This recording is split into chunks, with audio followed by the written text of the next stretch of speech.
That's kind of part of the goal too, is to have other artists on that come out and get this opportunity to just show 3 or 4 songs of the kind of their style, their sound, take away from it. You know, it can be a little bit promotion, a little bit more marketing, help you get bigger, better shows. It's just creating good quality content. And I think a lot of musicians, for example, probably need a little bit of help.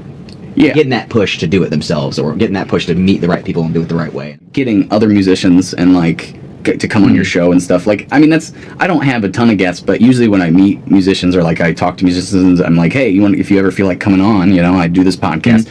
And like, you know, it's hopefully kind of going to build some sort of like more of a community feel. Yeah. Because we talked about this in the last time. It's like, I always feel like I should do more, you know. I feel like I want to get the younger guys opportunities that maybe I didn't get, you know, I want to get, but, you know, building just like a common, everybody good. And I think that's one of the things I'm focusing on in the future, is not just myself, but like you said, how can you help the younger guys? How can you, you know, get some connections out? I know I gave you props on this last time, but I will say that as far as old, like, musicians that are a little bit above me, as far as class, like, you're probably just a class above me, I would say, as far as... You don't give yourself enough credit. But I mean, you when I came to Bloomington, I saw you playing, and I was like, that's what I need to do, you know? I will say, as far as, you know, people that are, I would say, above me class-wise, and, like, you know, as far as helping me, you know, kind of, at least having conversations and, like, having good talks about, like, what I should be doing. You are a big, like, you're probably the most that's happened, you know? That's awesome. And I really appreciate that, and, you know, I do always feel like I wish I had a little bit more of that, you know, just in general from, you know, kind of the upperclassmen, you know? But, so...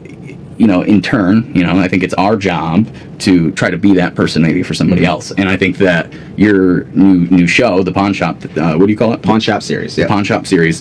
Getting other musicians up there, getting them a little bit of extra content at high quality, you know, is huge. And I think that hopefully, you know, we can start to kind of get some momentum to, you know, get this like movement of, you know, musicians trying to help musicians. Because the more we're fans of each other, you know, the more we get the word out, cross-pollinate, the more we learn from each other too. That's another best way to help artists and people that you support, is to give them a like, give them a follow, give them a share. The follows really mean more than anything, because it means that you're going to see their content every time new stuff is released, and that's how artists are able to really monetize their content nowadays, is through ads being, you know, sold to, and, you know, on YouTube and all that kind of stuff. Once you get to 1,000, I will add one thing to this. So this is something that I feel like musicians have a tough time with. Okay, so they make all this content and they post it and gets 4 likes or something. So my first question when they're sad about that, or like, I just don't get it, I just don't get why nobody pays attention, I say, are you liking other people's music at your level and below and above? Are you sharing their stuff? Are you commenting on their stuff? If you're not doing that, how can you expect to... It's not a one-way street anymore. It's not just, you know, I'm not saying you have to do it people to digest it. I'm not saying you have to do it to people you don't enjoy, but I mean, if you, like, when I heard your episode, I was like, this is fucking awesome. Like, this is definitely maybe one of the best things you've ever done. I got to share it immediately. Like, there's no question about that. And